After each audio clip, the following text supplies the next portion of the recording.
বসো মা লক্ষ্মী, থাকো মা সকাল বন্ধুরা, কেমন আছো তোমরা সবাই? সবাইকে জানাচ্ছি শুভ লক্ষ্মী পুজোর প্রীতি শুভেচ্ছা অভিনন্দন। আজ হলো কোজাগরী লক্ষ্মী পুজো। আজ নিশ্চয়ই সবার বাড়িতেই খুব তোড়জোড় হচ্ছে। হ্যাঁ, আগের থেকে এখন তোড়জোড়টা ঠিক অনেকটাই কম হয়েছে, কারণ এখন সবাই ব্যস্ত বলতে গেলে। সবারই কাজ রয়েছে, অফিস রয়েছে, চাকরি বাকরি রয়েছে, ব্যবসা বাণিজ্য রয়েছে। তাই হয়তো আগের মতন সেই সন্ধ্যা হলেই নাড়ু বানানো বা খইরুপটা বানানো এগুলো হয়তো খুব কম মানুষের বাড়িতেই হচ্ছে এখন। সবাই এখন ওই রেডিমেড প্যাকেট কিনে আনে। আর তার সাথে বলে দিই সবাইকে শুভ বিজয়ার প্রীতি শুভেচ্ছা অভিনন্দন। বড়দের জানাই আমার প্রণাম, আর ছোটদের অনেক অনেক আদর। তো আজ হচ্ছে আমার বাড়িতেও লক্ষ্মী পুজো। আমার বাড়িতে যেহেতু মূর্তি পুজো হয় না, তো আজ সরাতে কলাবউ আর নৌকো আখ এগুলো এনে কিন্তু আমার বাড়িতে পুজো করা হয়। তো চলো ছোট্ট করে কিভাবে লক্ষ্মী পুজো আয়োজন করছে সেগুলো সমস্ত কিছুই তোমাদের আজকে এই ব্লগে দেখি। তো বন্ধুরা, লক্ষ্মী পুজো তো তোমরা সকলেই জানো যে বাঙালিদের প্রত্যেকটা ঘরে ঘরেই কিন্তু লক্ষ্মী পুজো হয়ে থাকে। সেটা ছোট করে হোক কিংবা বড় করে হোক, অনেকেই কিন্তু লক্ষ্মী পুজো বাড়িতে নিজেরাই পাঁচালি পরে মা লক্ষ্মীর আরাধনা করে থাকে। আবার অনেকেই কিন্তু ব্রাহ্মণ ডেকে বাড়িতে পুজো করে। তো দেখো, আমাদের তো যেহেতু ব্রাহ্মণ দিয়েই পুজো হয়, তো ওই কারণে যতই ভাবি যে নিজেরা করব, কিন্তু তাও এটা করতে পারি না, কারণ হুট করে এরকম বন্ধ করে দেওয়া উচিত না। তো ওই কারণে এবছরও ব্রাহ্মণ দিয়েই পুজো হচ্ছে। আর আমাদের বাড়ি কিন্তু মূর্তি পুজোর কোনো নিয়ম নেই। আমাদের বাড়িতে আর কি লক্ষ্মীর যে সরা, সেটা হচ্ছে কি দুর্গা যে সরা হয়, তো সেই রকম সরা আনতে হয়।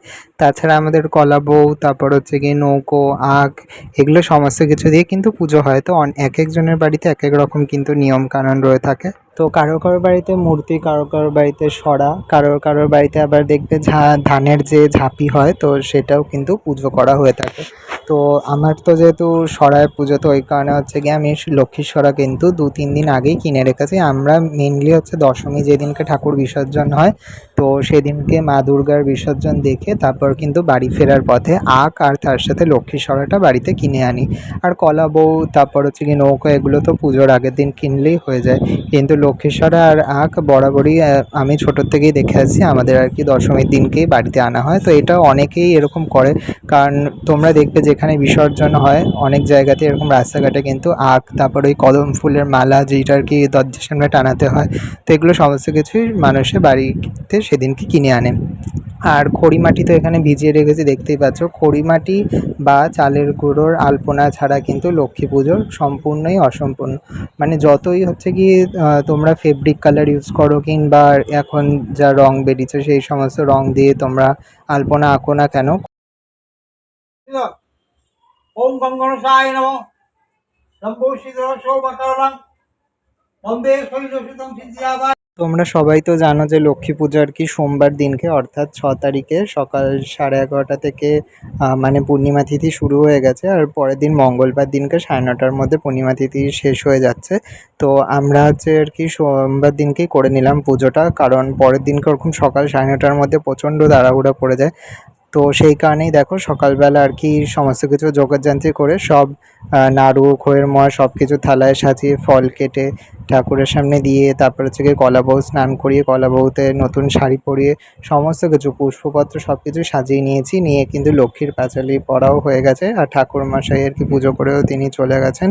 তারপরে সন্ধ্যাবেলা আর কি আমি নিজে ধূপধুনোর আরতি করে মা লক্ষ্মীর সামনে আর কি প্রদীপ জ্বালাবো, জ্বালিয়ে সুন্দর করে আরতি করব। আর ওইদিকে লক্ষ্মী পুজোও হয়ে গেছে। আর এখানে দেখো সকালবেলা এবার আমি সুন্দরভাবে বসে সব গোপালদের কাছকে পঞ্চামৃত দিয়ে স্নান করিয়েছি, সুন্দর করে স্নান টান করিয়ে আবার জামা কাপড় পরিয়ে, তারপরে এই রূপোর বাসি এগুলো অনেকটা কালো হয়ে গেছিলো, সেগুলোও আজকে ভালো করে আর কি মেজে ঘষে ধুয়ে নিয়েছি। আর দেখো আজকে গোপালদেরকে একটু চকচকে লাগছে না সত্যি বলতে। আর এখানে দেখো লাডলির দর্শন করো তোমরা, আর তার পাশে দেখো গুল্লুরও দর্শন তোমরা করে নাও। দুজনকেই আজকে খুবই ভাল লাগছে। আর অনেক দিন বাদে পঞ্চামৃত দিয়ে স্নান করিয়েছি, গা হাত পাটাও বেশ সুন্দর চকচকে লাগছে। একটা থালার মধ্যে দেখো মুড়ির মোয়া, তারপর খইয়ের মোয়া, তিলের নাড়ু, নারকেলের নাড়ু, বাতাসা আর কিছুটা নারকেল কুড়িয়ে খইরুপড়া দিয়ে কিন্তু আমি ঠাকুরদেরকে ভোগ লাগিয়েছি। কারণ মা লক্ষ্মীর সামনেও যেহেতু এগুলোই দিয়েছি, তো গোপালদেরকেও এটা দিয়েই ভোগ লাগিয়েছি। তারপরে একটা ধুনো ধূপকাঠি ধরিয়ে সব ঠাকুরদের আরতি করে নিয়েছি। আর আজকে ঘন্টা বাজাচ্ছি না, তার কারণ আজকে লক্ষ্মী পুজো। লক্ষ্মী পুজোয় তোমরা জানোই যে কাঁসর ঘন্টা এগুলো কিছুই বাজাতে নেই, শুধু শঙ্খধ্বনি আর উলুধ্বনি দিতে হয় লক্ষ্মী পুজোর দিনকে। আর সব ঠাকুরদেরকে দেখো চন্দন সহযোগে কিন্তু ফুল দেওয়াও হয়ে গেছে। আর ফুলের যা দাম সে নিয়ে আমি কি বলবো। দেখা হচ্ছে অন্য ব্লগে। রাধে রাধে বন্ধুরা।